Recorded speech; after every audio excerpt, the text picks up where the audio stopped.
Hey, how you doing? Day two of the vloggery. Uh, my name is LeeRoy, and just to catch up to speed, I have taken a 14-day break from acting. I've been going at it since 2010, if you include the training, and I am recapping, my journey or my experience from the dirt ground up. I arrived in New York with $1 and some change and a duffel bag over my back. I'm here today, 7.5 years later, and I'm still living to talk about it. Overcame a drug addiction, alcoholism. So, anyways, today I didn't really do anything, and I didn't really feel too horrible about it either. I just kind of took it in stride. I got a little bit of reading in. The Four Agreements. I don't know if you can. It's a pretty good book. I'm only halfway through the first chapter, but I like the ideals and the way of thinking, and I'm digging it. It's not too shabby.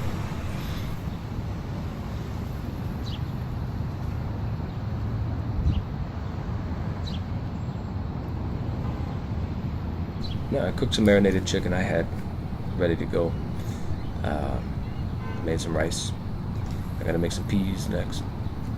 Cook some mushrooms. Um, and then I tried to go down and get this leather jacket fixed, which is too tight around the armpits, right? So 40 bones, $40. I was told. Oh, okay, I can do that. $40 works. I show up, they say 150. Say it was a language barrier issue. So I'm selling it.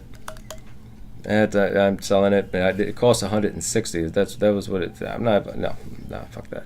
So, anyways, I'm putting it on the market. I don't know. From yesterday, after the groundwork's been laid down. So yeah, I was fired from Fridays, and I was pretty much just catapulted into having to look for acting work, and that's what I did. And I was finding it in background and stuff, but yet and still, it was making me more money than what I was making at Fridays, waiting tables. And it took me, 8 months for me just to get a serving job. So I did that. I was interning with the casting office, and that was a wonderful experience. I learned a lot just by being there, and by watching, and by just seeing how it all works, and the paperwork portions of it, and just how so much of it is out of our hands, and even the casting director's hands. It's like a fate type thing. It's like the lotto. Like you're going in and you're playing your numbers. It's that's our world. I did the whole call sheet, the mailings. I something like 50 headshots and resumes. That within that first half a year, like the meet and greets. Those industry things where you like meet casting directors or agents, and I'd dress nice, of course, my business cards, and I'd put an hour to 2 hours a day, at least one to 2 days a week, into monologue rehearsals, on my own, and just trying to perfect it as much as possible. Emotional prep, I do that about 1 hour a day, maybe 3 days a week. Look into the emotional prep work if you don't already know from a teacher. So I can't just explain that off the whim right here. Or my meal regimen, I had to work that because of the types of roles that I would go for. So I had to make sure, because I had lost 80 pounds. And plus all that damn alcohol weight, man. That shit kill you. A lot of mercy. I had to figure out how to, wear my hair. Do I do it long? Do I do it short? My chest hair, fucking hairy as an ape. What do I do about that? Is it all like Austin Powers and stuff? That's not good. And I started a relationship chart. Another thing that, if you keep up on it, it's a good thing. I wish I kept up on it better. But basically, everybody that I met in the industry, what our relationship was, whether I just met them, whether it was through another person, how do I know them? Did we work together? Their contact information, or, just specific things that are good to know, and but just keeping all your ducks in order, I guess, is more or less what it is. It's good, and it also kind of shows you the progress that you're making and how you're making the progress. I kept an audition table, and working table. Every single audition I went to, what was the role? Who would it come through? Me, my agent, Actors Access, casting networks, manager. Did I get a call back? Who were the producers? Everything. Open auditions. I had open auditions at Equity. Those Equity open calls. I auditioned for a Woody Allen thing, but didn't get it, obviously. I began trying to, learn the harmonica, which coincidentally I got pneumonia while trying to learn it.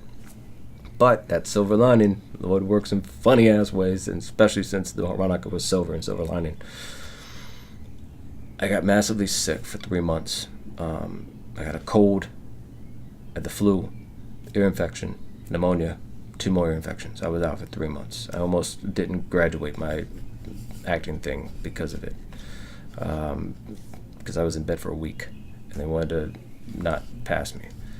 But I didn't smoke cigarettes after that again. I was a heavy smoker for over about 10 years easy. Over 10 years. Talking about in my worst, I was at Newport Hundreds, 2 packs a day easy. Yeah, I tried everything, all the way down to Mavericks, Pall Malls without the filters. I just couldn't quit. I fucking smoked every pack, every cigarette out there. That nicotine craving, man, it's a bitch. Moved forward, I moved on. I booked a few roles in some the documentary things. I was Joey Merlino, the crime boss in Mobster Confessions. I can't remember his name now, but it was a TV movie called Gotham. I was just a club promoter, like a featured extra, if that. But Francis Lawrence, that's who it is. Francis Lawrence, and I got to talk with him. I didn't even realize I was talking to him until later, after I wrote a script, and I'd like for him to direct the film. There's things, they just happened. I was in English for English. That was a fun little opportunity. I was a featured extra in that feature film. It's a Bollywood, or I think considered Bollywood film, and it was Sridevi. I'm positive I said that wrong, but she's the biggest actress in India, and I got to bump her books off. That was kind of fun, but yeah, it's kind of weird how I said that, but it was fun though. It was funny. Anyways, I was still trying to get my birth certificate. I didn't even have a birth certificate on me anymore. So, and I needed that because I had to get some of the cash assistance. I needed that additional help, and if anybody out there who has had to go that route and seek that extra help, it's not easy, the hoops you got to jump through and the amount of time that you have to dedicate to it. Between that taking up every moment almost of my life, I had to get my Ritalin again. I had to go through the weirdest fucking shit sometimes. For instance, I had one place tell me that they had to observe me for a week in some room so that they can make sure that it's okay on me. I understand how misdiagnosed attention deficit, hyperactivity, and all that stuff is nowadays, especially with children. But damn, it ain't like that, dog. If it were up to me, I wouldn't be taking that shit. I hate it. I hate taking that medicine. But it is what it is. So I had some interesting experiences with that. But look, thanks for listening to me again. Hopefully it wasn't boring as shit, and hopefully you got something out of it. And hopefully if there's a similar situation, again, just mine, it came from my faith, my trust in the Lord, and my focus on them characters and the monologues that I was portraying, and the pieces and the auditioning and the, getting my mind right, and my, because I seek good, therapy and shit like that. It's normal, but just staying focused, knowing that shit's not going anywhere that's bothering you right now. So You can forget about it. It'll still be there.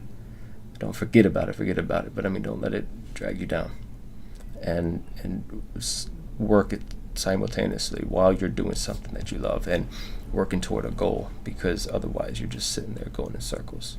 You got to keep moving forward. You got to keep going forward, even if it's sidestepping. You know, if it's like you're defending a basketball player, and you have to crab walk. You know, it's anyways. I guess I'll holler at you tomorrow. One. His third appearance in our competition, and we're going to see how he does this year. Last year he came in second and a half. Already off the bat, he's got conscientiousness of safety. Think it's going to earn him some points. Has a tendency of doing that. Let's see if it slows him down. Oh, look at that cut. He made a wonderful one, didn't he? Oh, he's placing his marks. He's going 1, 2, 3. He's really being thorough in this one, John. Well, yes, I've noticed that. He came with a full sharpener for his putty knife. I didn't know what it was for till now. I'm looking forward to the rest of the show. Oh, look at that smooth movement. Oh, almost got a penalty there. He sheathed it nice. Making his marks to the left and the right. We're kind of lost at where he's going with this. Oh, he brought his dry board.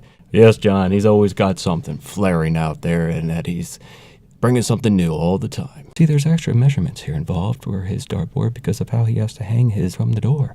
That's right, Bob. Okay, so he's making a circle around the tape there. Let's see what he's got in mind. Oh, look at that precision. I'd almost think he was a surgeon. That is right, John. Oh, well, I think we found our sponsors. Turn it fastly on each side. You know, I've got to ask. When he's done with this, what does he do on his off time? Oh, foldable ends. I like the creativity that he's doing with this duct tape. Very, very thorough with the tape. Now this is the part he made that for his hook, and it wound up not really working for him. Okay, we're back with the dry board. So he had to cut the entire backing out, a hole for the hanging, for the hook on the back of his board. But you can see the idea he had here in this photo. That's right, Bob. He's very innovative, sometimes a step ahead of himself. But you know what? It opens up doors for other things, like this right here. This is after it's cut out the full circle. Let's see what the judges are going to say.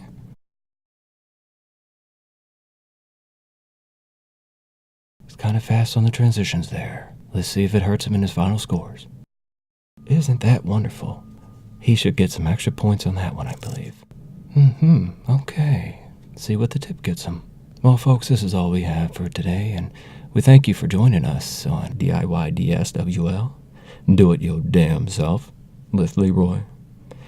And we do look forward to catching you next time, but until then, take care of yourself and take care of the person next to you. And the person next to you will take care of you. All right now. Nice demonstration, though.